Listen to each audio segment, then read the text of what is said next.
Welcome to Unscripted with Russo. I'm your host, Ashley Russo, president and executive producer of The Peak TV. For our podcast, we decided to explore the people behind the narratives. I'll introduce decision makers and influencers who are winners in their field and find out the intimate story behind their rise to success. Hey everybody, welcome to Unscripted with Russo. I am here with Chris Kocher. He is the president of Wildlands Conservancy, and Wildlands is an organization near and dear to my heart. I've been on the board now, I don't know, Chris, 4 or 5 years, 5 years, something like yes. that. It only feels Time like flies. 20, no, just kidding. 2. That's right. Chris, thank you so much for being here. Sure, I'm glad to be here. It's great. Well, I had a little joke when I first joined your organization that, I wasn't quite sure what I was doing there because I was wearing more makeup than the rest of the room collectively. Yeah. So I was like, I don't know that I fit in here and I don't totally understand, but I learned a little bit more about your mission. I'm of course so impressed with the organization, what you do for our area. But before we get into all of that, I just want to talk to you about who you are, where you're from, and how you got into this line of work. So tell me a little bit about where you grew up and kind of the structure of your family. Sure. I grew up right here in the Lehigh Valley. I graduated from Whitehall High School. I was very fortunate to have my mother and father and 2 sisters very much involved in my life, as Younger well as my grandparents. or older? I have 1 sister that's older, 1 sister that's younger. Okay, so that explains sort of that you're the peacekeeper. You're the middle I'm- between 2 sisters. exactly that right, had to be yeah. a lot of negotiating. Yeah, it was fun, no doubt about it. That's awesome. But I grew up in the northern end of Whitehall Township, and it was a great place to grow up because I was really close to a lot of natural resources. And you had family nearby. I had a lot of family nearby. Yeah, actually, most of my family was within a 5-minute drive. My son Jack is the 5th generation Kocher to be born in the town of Egypt, so I didn't go very far. Oh wow, that's cool though. That's nice to have that family history. And what did your parents do for a living, and what was your childhood like? Yeah, well, my father was a teacher. My mom was a stay-at-home mom.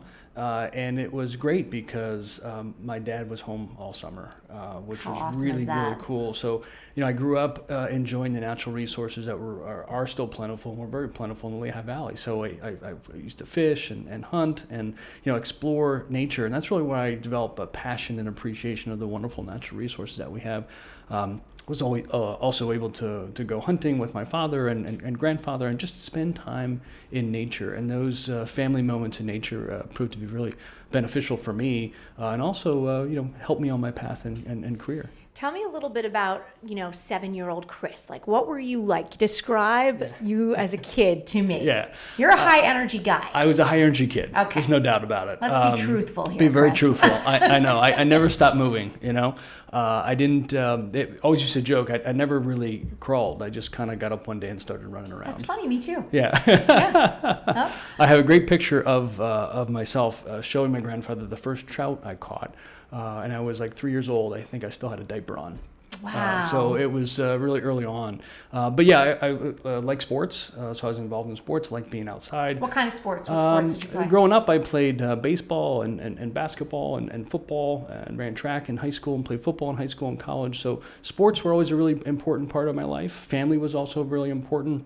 And then also, that connection with nature and being outside and being active in nature. That's cool. What about your sisters? So it's sort of interesting. I grew up with a sister, and there was a lot of, it was hot or cold. Like, we were best friends, we didn't like each other, we got along, then we didn't get along, and you're sandwiched between that. Are you guys close in age, or is there big spaces? We are. My older sister is 2 years older, and my younger sister's 1 year younger. Oh, okay, that's it. So very 3 close. kids in 4 years. Yes, absolutely. Okay. Yeah, so the And Kocher what household that was like? hopping. Like, are they very different? Are you close to them? We're close to them. Yeah, I still see them. I just saw them this past weekend. It was great growing up because there was always a lot of kids at the house, both my friends and their friends. So it was neat to grow up, in that atmosphere, to be around my family and to have. All right, now a lot let of me ask you a people around. question. Did anybody ever set you up for like a homecoming or a prom? Because I did this to my brother. Yeah. I had a brother, and I was like, hey, my friend Sally needs a date.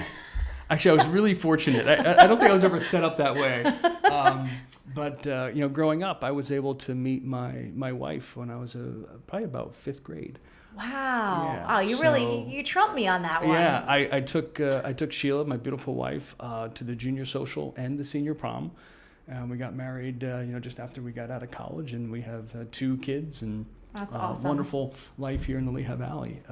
So it was really I love nice. that. So you've really grown up together. We've grown up together, and we've grown up right here in the Lehigh Valley. What does a family gathering look like with your extended family? Is there a particular meal that you guys all like? Are there traditions that you have when you get together? Everyone loves when I cook on the grill. Yeah? Yeah. You're the grill guy. I'm the grill guy, and I'm the cook guy. Like at Thanksgiving, I make the whole meal. I bring all of my wife's family and our family there. So I like being in the kitchen. I like event cooking. Like I'm not the person that would cook every day. Right. Not like a Tuesday night just dinner, but yeah, you like the big I like the gathering. big events, and I cook throughout the week as well. But it always has to be something special. You talked a little bit about fishing and being outside. Now, was it something that your father did with his father? So your grandfather had always sort of been outdoorsy. I mean, where does this go back to? Yeah, actually, it was interesting. My father didn't really fish growing up, but when he married my mother, her father was very much into fishing. So he kind of came to fishing late. This is how my husband came to golf. Just yeah. So you know. His Right? father Yeah. did not golf, but he Yeah. met me, and my father did golf. Yeah. And that's when he thought, I better pick this sport up if I'm going to get along with my father-in-law. That's exactly what happened to my family. So my father would fished and hunted, and again, spent a lot of time outdoors. And are your sisters outdoorsy too? Not as Not as much. much? No, my Okay. younger sister was for a little while. My older sister was not. Again, our summer vacations. We're down at the Jersey Shore and up in the Poconos camping. Just like, Best like many though, the people. best, the best places. I know. You I'm think still- back about yeah. go up to Promised Land State Park. I spent a lot of time as a kid there. Growing up as a 7-year-old, exploring nature and being outside and fishing and hiking, those types of things. And summers at the Jersey Shore. What was your first job? What did you do as your first job? How old were you? Where was it? I was 16 years old, and my first job was a roofer, actually. My grandmother had known a local roofer. His name was Louis Lobb, and he had a business right in Egypt. And the first summer I worked, it was on 110-degree roofs. And it was really important for me because at that moment in my life, I said, I'm going to need to get an education because I'm not going to do this the rest of my life. So it was really impactful for me. It was a great job, great people. I still see Louis' son, from time to time. Isn't it amazing how life experiences, I always say to my kids now, it's just as important to know what you don't want to do as it is to know what you want to do, which what you want to do can change. But if you can at least rule a few things out, whereas, you meet somebody else that might have had that experience and say, this is for me. Like, I love it. It's, it's intense, hard manual labor. Roofing. It's hard and dangerous a little bit, It was a little right? dangerous. Yeah, I was comfortable with that, and I like manual labor. I like being outside. Yeah. I like working hard. So that was good for me. And that was something that was taught to me, growing up. My grandfather had a garden. My father had a garden. I was always out helping them out. Doing projects. A great, being 8 or 9 years old, a great Saturday morning was going down and playing a baseball game and then going up to my grandfather's to help him, pick apples or work on the pear tree or something like that. Fascinating. Now, so fast forward a little bit. How are you in school? Are you into school?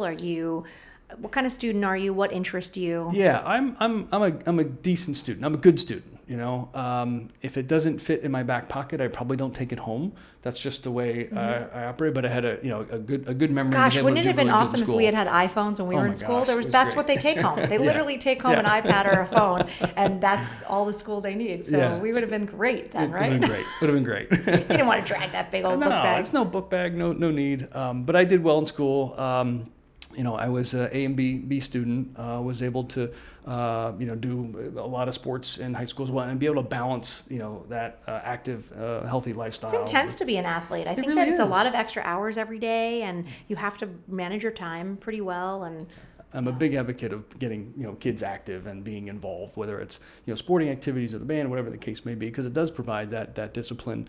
And also from a sports perspective, it helps with a healthy, active lifestyle. When I see it, my kids, even today, they have to manage their time really, really well because they're so busy, with sports and school, that type of thing.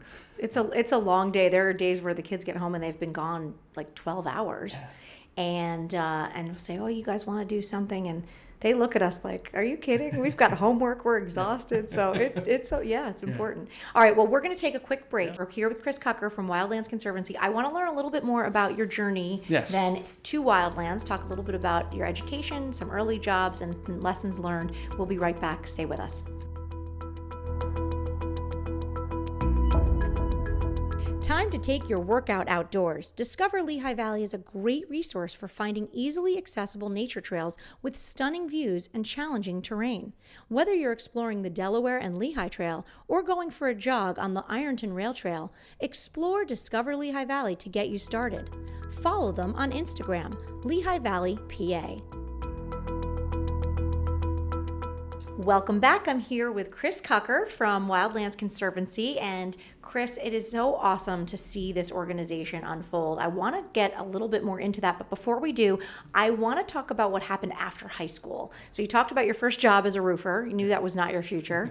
Any other interesting jobs that you held? I spent most of my summers after roofing at the Northampton Borough Municipal Authority as like a line worker in the water company, and it was a great job, a great organization, great group of people, and that was my job for the summers when I come home from college, and even after high school, I worked with them for about 5 years.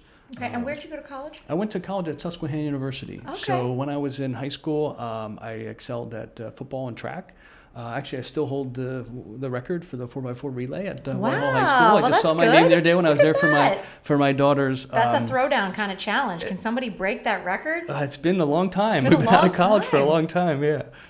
So I was able to go to Susquehanna University. I was able to play football there and run track and have success not only on the athletic field but also in school as well. What'd you major in? I majored in geologic and environmental science. All right, so I have to tell you a funny story. Yeah. So as you know, my husband is a physician, but he did not go to college thinking he was going to go into medicine. He actually is an English major. And so freshman year, he had to take a science, but not thinking he was going into medicine. He took geology. And he will tell you to this day that the hardest science class he took was geology, that it is a complicated, in-depth science. Yeah. So how'd you get drawn to that? Well, I always appreciated nature, and I always liked to be outside. And my goal from a professional career perspective was to be able to do a job that I'd be outside and that I could protect what I love, which was the natural resources of the Lehigh Valley. So the environmental science component at Susquehanna University allowed me to do that. Did you find that working in the municipality in the summers played a role, or what did you learn from that about, I guess, the way in which our government works in this realm? Because it's pretty complicated. I mean, I don't know how much we'll be able to get into on the podcast, but I feel like I'm always learning something new from you and your team. But did that play a role in, I guess, what has now become your career? Absolutely. I mean, every one of those experiences are an opportunity to learn, and particularly when it comes to how we work together in teams and how you the dynamics at the office place and working with folks. So yeah, all of those experiences I think have helped me become the leader I am here in the community, and helped Wildlands continue to move forward its conservation mission. So you've been with Wildlands for a long time, right? Most of your professional career? Yeah, actually on September 5th I completed my 24th year at Wildlands Conservancy. Wow, congratulations. Yeah, and I mean, we're contemporaries, so I'm going to say you're a pretty young guy, but you've been at one place for 24 years. Yeah. That's awesome. Congratulations. Yeah, thanks. It's so been what fun. led you to Wildlands? You graduate college. Yeah, I graduate college, and actually I go back to the Northampton Water Authority and I do this presentation about my senior thesis, and they're like, "Wow, Chris, that's really impressive. Why don't you come work at and Northampton what was the Water topic Authority?" Of the thesis? That was the water quality, geologic impacts of the water quality of the Kaiser and Tenalloway Formation in Snyder County, Pennsylvania. Wow, that's. All Yeah. right. We might have to dig that out. I looked at the water quality of a particular rock type and see how it changed in different locations. Yeah, so being a water company, they're very interested in that, and they basically offered me a job to work in their filter plant, which I was very thrilled to get, and started working there not only summers now full time. Again, great organization, great people. Actually, I still talk to a lot of them. And I realized maybe I don't want to do the same thing every day for the next 30 years. And I got this clip in the paper, and it was for this organization called Wildlands Conservancy. And I had no idea who Wildlands Conservancy was. I went down to my friend Mike Stroll's house, who actually worked for the water company, because his wife had a computer, because she worked for PPL. She had a computer at home. I changed some things on my resume and sent it in, thinking, oh, well, at least I sent it in. And wouldn't you know, I got a call and third interview, and then the biggest decision of my life: do I go away from this very stable very good job with a water company, or do I work for this nonprofit environmental organization in Emmaus that I knew really almost nothing about? A budding organization. Budding at organization, that point, yeah. And I talked to my dad and talked to a bunch of folks, and my dad said to me, he's like, do what you love and you'll never work a day in your life. And I look back, and that was a huge decision for me at the time. What an awesome advice, though, right? I mean, how many dads might not have said that? He must have loved teaching, because he did. Yeah, because to have that kind of passion, first of all, I think teaching is a true calling. God bless all teachers. And my wife's a teacher. I they're know just firsthand. Yeah, it's just absolutely amazing. But I love that he loved it and wanted you to love whatever you picked. That's neat. So I came to Wildlands in September 5th of 1995. And was really in charge of the water quality work. I did water sampling, and I did watershed management plans, and then I became the director of the rivers effort and program, and I did some more work there, and then became the chief program officer. And then talk to me a little bit about that time, because now, if I'm doing the math correctly, we're talking about Bethlehem Steel is closing down. Mm-hmm. Yep. You've got some water quality issues with the Lehigh, right? We've got absolutely. brownfields. We've got, see what I've learned? You've learned Isn't a this lot. I'm amazing? so impressed. I still want to get you out on the river. I've been on the river. I know, but again. Okay, all right. That was the goal I've been going on the in. river 3 times, Chris. That was the goal going in. You had to get you on the river. But I think it's important for people to know that the water quality we're enjoying today in the Lehigh Valley was not the case when you started. So when you say I worked on water quality, explain to people a little bit about what that means. Well, what we did is we looked at the Lehigh River watershed as a whole, which is 1,345 square miles, and identified all the significant impacts that were coming into the river. And then we systematically tried to improve the water quality in the river. And we're fortunate the Lehigh River is cleaner now than it's been the last 175 years. And the work of Wildlands Conservancy has been a huge part of that. We tackle issues like abandoned mine drainage and plant trees to improve water quality, things called riparian buffers. We've done a lot to increase the amount of storage at Francis C. Walter to allow additional water to come into the river. We did the Lehigh River Water Trail. That the more you dig in, the more you realize that, the environment, I'm going to use that, I'm saying it with air quotes, the environment, has become a more significant topic in the last probably 20 years, in large part to a lot of people like yourself who've made it a conversation piece. But I don't know that the everyday person realizes how integrated all these things are. So people say, well, how do I affect that? Or how does this affect that? And talking about something as simple as planting trees affecting our water quality, it's really important. It's really important. The work of Wildlands has never been more important than it is now. And I look back at, just the 24 years that I've been there, the improvements that have been made to the environmental resources here in the region as a result of the work of Wildlands and our partners has been amazing. If you can think about the Lehigh Valley and Lehigh River watershed without 55,000 acres that we've protected as open space, and you think about the improvements in water quality and education and access to our natural resources. Some people don't know about the organization, but I guarantee that they've driven past a property today on their way to work that we protected, or somebody they know is involved in their education everyday program, life has everyday life benefited from the work. And that's kind of the cool part, is how do we connect people to nature around us, but also to understand their place in it. Yeah. I will tell you, I think it has a profound impact, but no matter what, I will not give up aerosol hairspray. I'm sorry. I draw the line at that, I know, Chris. right. Well, you can give back in other ways. There's other ways. You mentioned education. Tell me a little bit about the work you guys do. My kids were fortunate enough to go to camp at Wildlands, which was probably the first way I heard about it. And I think a lot of people hear about Wildlands through education. And the camps are awesome. The camps are great. We have about 1,000 kids a year that come to summer camp. We have 1,000 education programs a year. Our education programs are from 3 to 103. So we're trying to get people. The goal is to get people out in nature. And when they can't, you bring nature to them. We bring nature to them. Yeah, you've got all these cool animals. All the animals and great I programs. And our hope and our vision for our education program is we develop the next generation of environmental stewards. People that appreciate and understand the value of nature, understand how they fit in, and basically help us restore and enhance the wonderful natural resources that really are so important to our quality of life and quality of place here in the valley. Yeah, and to that end, you also provide a lot of education, I believe, through different programs for young people to come, whether they work for Wildlands in the summer and they get to learn. We have some teach and train. internship opportunities, a lot of training opportunities, and again, 1,000 education programs a year. We have multiple programs every day, all throughout the Lehigh Valley. We do education programming in every school district in Lehigh and Northampton counties, and some in Carbon County as well. So it's a really impressive amount of work and effort. We have national award-winning programs like the Bike and Boat program, which you and your team have been on. Yeah, we have. I hope people go to our YouTube channel, check it out, because that was great. a lot of That fun. was a lot of fun. That was a lot of fun. If you haven't done that, that's something we recommend people go out and do. I think it's an awesome way to get to know the Lehigh Valley, but also as an introduction to Wildlands. And so for people who don't know Bike and Boat, it is like a half-day program. You can go out with your friends, family, coworkers, and you bike like 4 miles right up the canal path. Yep. And then we canoe back. Yeah.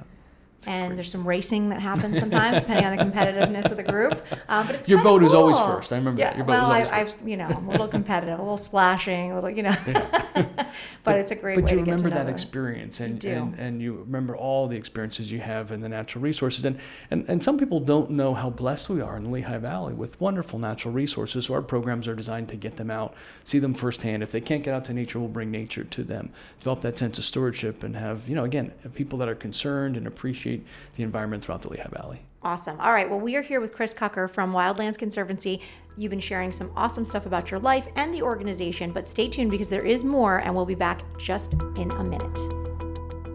Ever wonder what you get when you combine an historical riverside city, high-end dining, entertainment venues, and craft distilleries? The city of Easton, of course.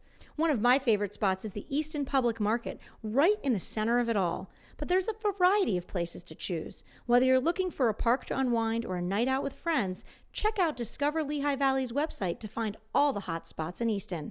Visit their website at discoverlehighvalley.com for more information. Welcome back to Unscripted. I'm here with my good friend Chris Kocher from Wildlands Conservancy. Chris, thanks for joining us. Oh, sure. It's great to be here. Fun to hear a little bit about your journey through life and how you ended up at Wildlands Conservancy. Now I want to ask you just a little bit about your family. You talked about meeting your wife in 5th grade? Probably 5th grade, maybe 4th. And tell me a little bit about her and your relationship. Yeah, well, we have a great relationship. Again, we're high school sweethearts. I took her to the junior social and the senior prom. We are happily married for 20 plus years at this point. We have 2 kids, Jack and Ella. My wife's a teacher in the Whitehall Copley School District, so our kids go to Whitehall. So it's really great to have that community and that What network. does she specifically teach? She's a 1st grade teacher. Wow! Oh my goodness, Yeah. that's such an important year, right? is, You're learning yeah. to read, and Yeah. that's really where how you feel about school. So We go out, we'll be at the grocery store, and I can just see these, kids walking past, and they're staring at my wife, and she's like, "Oh, hi, Missy," because she had her 2 years ago. So cute. she's kind of a local celebrity. now, was she an outdoorsy kind of girl? Not fully. Yeah. Okay. She likes being outside, but she doesn't like snakes. Yeah, Well, who does, so I have to promise her that we're not going to see a snake. I'll tell you the one quick story. We're back at this lake called Egypt Meadows Lake at Promised Land State Park, and it was her sister and I and my future brother-in-law and Sheila, and we go on this hike, and we're fishing in this lake, and we're walking across this little creek to get to this really great secluded spot. And I'm hopping from stone to stone, and she's right behind me, and I hear this shriek, and here on the stone that she was gonna land on was a coiled up black snake, and she froze. She's like, "I can't walk." So I ended up piggyback riding her out about a half a mile. Way to turn it into a romantic moment, Chris. And I'll never forget that. I had the fishing gear, and there I was, and I basically carried her back to the car, and at that moment I think I knew, well, I think she's sticking with me at this point. I love it. That's great. And you have 2 amazing kids. Tell me about your children. Yeah, Ella just turned 15, and she's amazing. She is just really a great student and a great athlete and just a great person. My son Jack is 13. He's also actually I say he's a good student. He really is. And he also is very much involved in sports, and he's actually very much involved in fishing. He loves to go fishing, and I, wanted to again give them all opportunities to be connected and be outside. the same way that I did, because I thought that those were really important things for me growing up. And we were just fishing last night. We'll probably go fishing 2 or 3 times a week. We go on hikes and go out on the Ironton Rail Trail, and just it's kind be of cool involved when in you nature. see, because we have kids that are not pretty similar ages, and it's neat when they start to take an interest in things that you have an interest in. Of course, you can't always predict that, and you want them to find their thing, but there's something neat about watching that bond or having that opportunity to do something together that's important to your kids. What would you say, describe yourself as a dad? What kind of dad are you? I like to spend time with my family. We're very active, so we're going from one thing to the next. I think I'm caring and understanding, and we'll really do anything for them. For me, it's about making sure I spend enough time and making sure I'm doing the things. I coached softball and baseball and football, and just was again, every chance I had to be engaged in the things that they wanted to be involved with. That was really what I tried to do, and it's been great. We again are running from one thing to the next, but we're loving every minute of it. Absolutely. And I We're wouldn't change getting a to the thing. age where we're starting to see that it's fleeting, right? Yeah. It's where you're like holding on a little holding bit. on. Yeah, So, yeah. I want to ask you about something that is pretty famous in the Wildlands world, which is your mother's cookies. So for people who don't know, Wildlands had an annual gala for about 30 years, and that is all shifting now. But your mother's tray of fresh baked cookies went for exorbitant amounts of money every year. Yeah. What is in these cookies? I'll give you the recipe. She always hands it out. It's the Toll House recipe, and she adds a couple I of don't extra know. I things don't to think it. you can. There's something. It's like saying that the water in New York makes the bagels good. Yeah, right, You know right. that? Yeah, I don't know yeah. if that's what they say. There's something in your mother's that's just uniquely her. They're, but I love they're that. made with love, and I always joke that those got me on my sports teams when I was growing up. They probably even got me into college. Even now, when there's a fundraising event, my kids will ask her to bake the cookies, bake- and I please love bake the that. cookies. So they come for the the booster club, and they sell them for $1 a piece, whatever the case. Well, may you've told me about your family, but let's talk about your work family. Yeah. You have this amazing group of people who are doing this really hard work every day that's important. Tell me about the team that you've built over your 24 years. You've been the president now for what, 20? About 19? 13. Oh, 13, okay. years. Yeah, I've only been president for about 13. It's been great. The senior leadership team of Abigail, Scott, Dan, and Elizabeth, collectively, we have about 80 years of experience just at And Wildlands Conservancy. it's a fairly young team. I mean, relatively Yep. speaking, when you look at a leadership team in an organization, I don't know that you find quite so many people in their 30s and 40s. Yeah. So that's pretty cool. It's pretty cool. Yeah. It's great. And, the staff has grown under my leadership, and the work, the depth and the breadth of the work has also grown. So it's been really great. What is your general philosophy as a leader in building a team? Yeah. Well, I like to listen to my team. I like to get input from my team. I like to empower my team. Give them the overall vision and the direction, and let them implement it. I mean, for me, I love the passion of the work. I love doing the land deal. I love being out and seeing these properties in the trail. And every once in a while, I got to remind myself, like, okay, it's not my job anymore to make sure It's that hard, trail goes right? in. Don't It's you think? hard. I feel like that Yes. too. I think that when you work at a place, or you start a company, or you work in an organization a long time, you're kind of the person that rolls up their sleeves and does all the jobs that need to be done. Yeah. And all of a sudden you get to a certain point where, whether you've grown or you've been promoted, and you realize, oh wait, I'm supposed to be helping someone else Yeah. do that well. Yeah. I find myself having to remind, okay, you do the same thing. I mean, I'm the second longest tenured employee that we have. So, from a historical perspective, when someone asks, "Hey, what happened back in?" Like, that's information that I know. So it's, I got to constantly remind myself to empower my team to move forward, because it's. And really so would you important. say that that's your greatest challenge as well? I think so, because I just love the work that we do. Yeah. I mean, I wake up in the morning just excited to come to the office, excited to move our mission forward, excited to protect the natural resources that I grew up in. I mean, let's face it, I caught my first trout in the Copley Creek and went my first boat ride down the Lehigh River. These natural resources mean a lot to me. And I know they mean a lot to the community as well. We have a lot of, you've got, I say we because I'm lucky enough to sit on your board, but really you and the team have a lot of faithful long-term donors. And I want to talk a little bit about Leonard Poole. For people who don't know, Leonard Poole, founder of Air Products, a huge Fortune 500 company right here in the Lehigh Valley, but he did something really unique for the Valley that enabled Wildlands to really be what it is today. So just tell me about what that means to the organization. Sure. Well, Leonard, had their products here, obviously, as you had mentioned, and even in the 60s and 70s, he realized that land was disappearing, and people needed to be connected to nature. So upon his death, he bequeathed to Wildlands Conservancy the 75-acre at the time pool wildlife sanctuary for the sole purpose of keeping it open to the public and providing education opportunities for adults and children around nature. And such a tremendous gift, and you guys have really honored that. That's exactly what it is today. Exactly. So Wildlands offices moved there in 1975. That was our first nature preserve. And then we have other, just iconic visionary leaders in Lehigh Valley involved with Wildlands, like Leonard, we mentioned Leonard Poole, Bob Rodale, and Charlie Neff. Bob Rodale purchased our South Mountain Preserve and gifted it to us in 1976. And now we have, 11 nature preserves totaling 2,800 acres. But from those humble beginnings of a group of people saying nature's important, connecting people to nature is important, has spawned a land trust that has now protected 55,000 acres. Amazing. I love the work that you guys do, Chris. I'm so proud to just, play a small role in it and learn. There's so much to learn. What's something you want people to know about Wildlands if they haven't ever experienced the work that you do or the nature preserves? What's something you want them to know or you want them to encourage them to do? Yeah, I want to encourage everyone in Lehigh Valley to get outside. Take the chance to visit one of our nature preserves, visit a local park, visit a local trail, and have an experience in nature. It's so important that we take the time to do that.